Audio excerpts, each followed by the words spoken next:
నమస్తే, నేను మీ మధు. ఇప్పటి ప్రభుత్వానికి పెద్ద చిక్కొచ్చే పడిందండి. అదేంటి అనుకుంటున్నారా? అదేదో పెద్ద యుద్ధాలో లేకపోతే దేశాన్ని జయించడాలో కాదండి. ఆఖరికి నిజం చెప్పాలంటే అదొక పెద్ద వైరస్ లేకపోతే ఏదైనా వ్యాధి నివారణో కాదు. రిషికొండ ప్యాలెస్ గురించి. ఎస్, మీరు విన్నది కరెక్టే. అయితే జగన్ హయాంలో కట్టించినటువంటి ఈ రిషికొండ ప్యాలెస్ ని ఎలా మార్చాలి, ప్రజలకు ఎలా ఉపయోగపడేలా చేయాలి అనే విషయంలో ఇప్పటి ప్రభుత్వం అయితే తర్జన భర్జన అవుతున్నారు. అయితే రిషికొండ ప్యాలెస్ ని ఎలా మార్చబోతున్నారు, ఇప్పటి ప్రభుత్వం ఐడియాస్ ఏంటి అనే విషయాల గురించి రోజు మనం తెలుసుకుందాం. ప్రస్తుతం మనతో పాటు ఉన్నారు senior journalist doctor Durga Vadlamani గారు. వారిని అడిగి మరిన్ని విషయాలను తెలుసుకుందాం. నమస్కారం మేడం. నమస్తే అండి. మేడం, రిషికొండ ప్యాలెస్ గురించి అందరికీ తెలిసిన విషయమే. జగన్మోహన్ రెడ్డి గారు ఎంతో ప్రేమగా కట్టుకున్న రిషికొండ ప్యాలెస్ ని ఇప్పటి ప్రభుత్వం ఎలా మార్చాలనుకుంటున్నారు?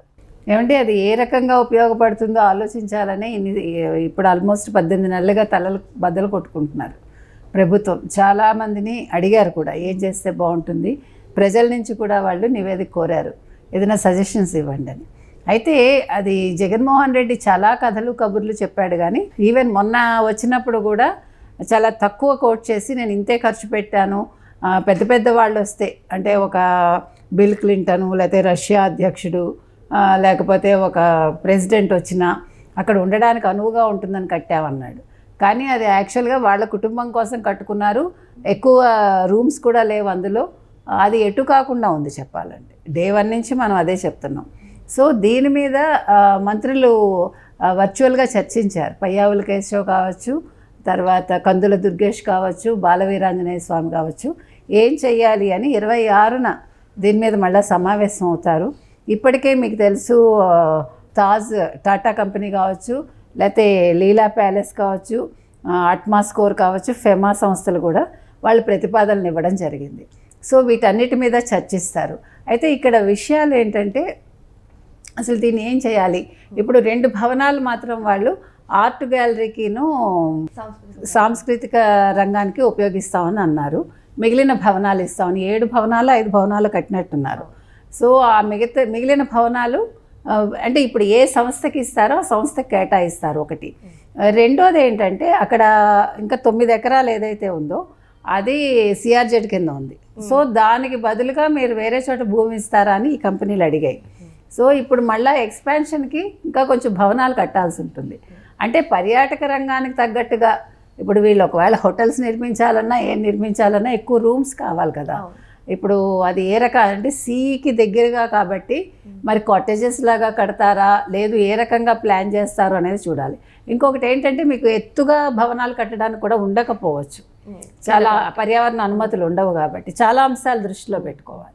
సో ఇవన్నీ ఆలోచించాక ఏం చేయాలి అనేది నిర్ణయిస్తామని అంటున్నారు. కానీ ఆల్రెడీ రిషికొండ కోసం ఎన్నో కోట్ల రూపాయలు ప్రజల సొమ్మే కదా మేడం అదంతా కూడా. ఇప్పుడు అది ఎక్కడ ఉపయోగపడుకోకుండా అలా ఉండిపోయింది. మళ్ళీ ఇప్పుడు దాన్ని డెవలప్ చేయాలంటే మళ్ళీ ధనం అంతా అంటే అది వాళ్ళు పెడతారు కాబట్టి ప్రభుత్వం ఇంకేం భరించదు దాంట్లో. ఓకే, ఇప్పుడు ప్రభుత్వ సొమ్ము ఏమి చేతికి పడదు. అందుకని మీకు ఈ కంపెనీస్ని పిలిచి ప్రతిపాదనలు అడిగేది. వాళ్ళే కన్స్ట్రక్ట్ చేసుకుని వచ్చిన లాభంలో మరి అంటే వాళ్ళు రెంట్ కడతారా, వచ్చిన లాభంలో ఎంత ఇస్తారు ఏంటి అనేది మనకి ఫ్యూచర్లో తెలుస్తుంది. అంటే అగ్రిమెంట్ అయితే కానీ మనకు తెలియదు ఏ రకంగా అనేది. గతంలో ప్రభుత్వానికి మనకు వచ్చేది, అక్కడ ఉండేవి కదా రిసార్ట్స్ ఉండేవి ప్రభుత్వానివి. సో ఆ రకంగా వాళ్ళు మెయింటైన్ చేయటం వరకు వాళ్ళు మెయింటైన్ చేస్తే దాని మీద వచ్చే లాభాలు ప్రభుత్వానికి వస్తాయా అనేది తెలియాలి. ఇప్పుడు పీపీపీ మోడల్లో మెడికల్ కాలేజెస్ అంటే అదే కదా, దాని గురించి ఇంత గొడవలు చేస్తున్నారు వీళ్ళు. ఇప్పుడు జగన్మోహన్ రెడ్డి ఏంటంటే తనకి నచ్చిందైతే అందులో ఏ తప్పులు కనిపించవు. చంద్రబాబు నాయుడు చేస్తే అన్నింటిలో తప్పులు కనిపిస్తాయి ఆయన. అది జరిగే విషయం. అందుకని ఇవాళ ఇక్కడ ఈ అంశం మీద చర్చలు అయితే ముగిసాయండి. ఏదో ఒకటి తేలుస్తారు. 26 వెళ్ళి మొత్తం అక్కడ పరిశీలన చేస్తారు. అంటే అసలు అక్కడ భూమి ఎలా ఉంది, అంటే తీసుకోవటానికి అనువుగా ఉందా లేదా, దేని కిందకు వస్తుంది, తర్వాత ఏ రకంగా అనుమతులు ఇవ్వాలి, ఈ అంశాలు పరిశీలిస్తారు. అక్కడ పరిశీలించాక 28 మరోసారి సమావేశమై 29 కంటే నెక్స్ట్ క్యాబినెట్ సమావేశానికి ఒక ఫైనల్ డెసిషన్ అయితే తీసుకుంటారు. అయితే మాజీ సీఎం జగన్మోహన్ రెడ్డి అధికారంలో ఉన్న నాళ్ళు కనీసం రాజధానికి పునాది కూడా వేయలేదు. 3 రాజధానులు అన్నారు. ఆ 3 రాజధానులకు కనీసం పునాది కూడా వేయని ఈయన ఋషికొండని మాత్రం అంత అద్భుతంగా కట్టేశారు కదా మేడం. మరి ఈయన మెంటాలిటీని ఎలా వర్ణించవచ్చు? ఎలా వర్ణించడం ఏమీ లేదు. ఆయన అక్కడ ఉండాలనుకున్నాడు. ఆయన ఎక్కడున్నా ఆయన లెవెల్కి ఏంటంటే ఒక ప్యాలెస్ ఉండాలి. ఆయన మామూలు ఇళ్లలో ఉండలేడు. ఎందుకంటే ఆయన పాపం మరి బంగారు స్పూన్తో పుట్టాడేమో నాకు తెలీదు. అందుకని ప్రజల సొమ్ముని ఆయన తన సొంత ఆస్తిగా పరిగణించుకుంటాడు. మీరు అది గుర్తుపెట్టుకోండి. ఆయన జీవితంలో ఇంతవరకు కష్టపడి చెమటోడ్చి ₹1 సంపాదించాల. తండ్రి పదవి అడ్డు పెట్టుకుని 43,500 కోట్లు, అంటే అఫీషియల్గా అన్అఫీషియల్గా 1 lakh అబోవ్ అనమాట, క్రోర్స్ సంపాదించాడు.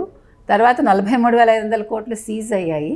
అయితే తర్వాత ముఖ్యమంత్రి కూడా అయాచితంగా వచ్చింది. ఏ రకంగా వచ్చింది? ఒక తల్లి, చెల్లి, సునీత, బాబయ్య హత్య, నారాసుర రక్త చరిత్ర అనుకుంటూ ఇవన్నీ కలిపి ఆయనకు ఒక ముఖ్యమంత్రి పదవిని ఇచ్చాయి. అందుకని ఇవాళ అవన్నీ లేకపోయేసరికి 24లో ఓడిపోయాడు. అంటే చింత చచ్చిన పులుపు చావదంటే ఇదే. ఇంకా నేను చాలా గొప్పవాడిని, జగన్ అంటే ఒక దేవుడు అన్నమాట, అట్లా చిత్రీకరించుకుంటున్నాడు. జగన్ అంటే దెయ్యం అనేది ప్రజలకు అర్థమైంది కాబట్టి వాళ్ళు ఇంటికి పంపించారు. కాబట్టి ఆయనకి ఏంటంటే ఆస్తుల దాకా వచ్చేసరికి అన్నీ ఆయనవే. ప్రజా ఆస్తులన్నీ కూడా ఆయన ఆస్తులే, మన ఆస్తులు వాళ్ళ ఆస్తులు. కానీ ఆయన పాపం జేబులోంచి రూపాయి తీయడు. మీకు అది ఆయన ప్రత్యేకత. కాబట్టి జగన్ అలాగే మాట్లాడతాడు. అయితే ఇప్పుడు యాక్చువల్గా వీళ్ళు ఇంకా ఫైనల్గా ఏం చేయబోతున్నారంటే, ఇప్పుడు పరిశీలన దేని మీద చేస్తారంటే, రిషికొండ ప్రస్తుత భవనాలను వాణిజ్య అవసరాలకు ఎంతవరకు వినియోగించుకోవచ్చు, కొత్తగా అదనపు భవనాలు నిర్మించేందుకు సిఆర్జెడ్ నిబంధనలు ప్రకారం అవకాశం ఉందా లేదా, తర్వాత కొండ కింద 9 ఎకరాల్లో వ్యాపార నిర్మాణాలకు ఎలాంటి అనుమతులకు వీలుంటుంది, సమీపంలో ప్రభుత్వ భూముల అర్హత ఉందా లేదా, ఈ అంశాలన్నీ కూడా పరిశీలించి ఒక నిర్ణయం అయితే తీసుకుంటారు. 2025 చివరి నాటికి 3/4 ఈ అంశం ఒక కొలిక్కి రావచ్చండి. 2026లో అది కన్స్ట్రక్షన్ మొదలయ్యి తర్వాత అంటే వేస్ట్ కాకుండా అలా వృధాగా పడి ఉండకుండా ప్రభుత్వానికి కొంత ఇన్కమ్ అయితే వచ్చే అవకాశం కనిపిస్తుంది. అయితే ఈ పీపీపీ విధానంలో 1 కోటి సంతకాల సేకరణ చేశారు కదా జగన్మోహన్ రెడ్డి గారు, మరి అది తప్పు పడుతున్నారు. ఓకే, బాగానే ఉంది.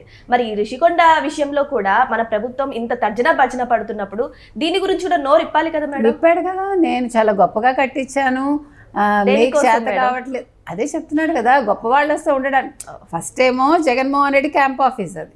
ఇప్పుడు నాయకుడు అనేవాడు గొప్ప వాళ్ళ కోసం కాదు కదా మేడం కట్టించాల్సింది, ప్రజల కోసం. అదే కదా. ఇప్పుడు మీరు ఇందాక అడిగారు చూడండి, ఒక ఇటుక మోసాడా? రాజధాని నిర్మాణానికి ఒక ఇటుక మోయలేదు కదా.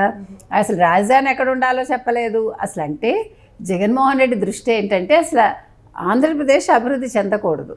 ఇప్పుడు ఒక రాజధాని వచ్చేసి మీరు ఆ ప్రజలందరూ అక్కడికి వచ్చేసారనుకోండి అవసరాలకి, అది ఎదిగిపోతుంది కదా, ఆంధ్రప్రదేశ్ అభివృద్ధి చెందుతుంది కదా. అది జరగకపోవడమే జగన్కి ఇష్టం అన్నమాట. అందుకని అట్లా నాటకాలు ఆడాడు, ఆయన కోసం కట్టించుకున్నాడు. అది ఏ ముహూర్తాన పునాది వేయించిందో రోజా గారు, ఆయన పాపం యలహంక ప్యాలెస్కి పరిమితం అవ్వాల్సి వచ్చింది. ఏదేమైనా సరే ఇప్పటి ప్రభుత్వం అయినా సమాలోచనలు చేసి ఆ రిషికొండ ప్యాలెస్ ప్రజలకు ఉపయోగపడేలా చేస్తారని నమ్ముకుందాం. So thank you so much madam.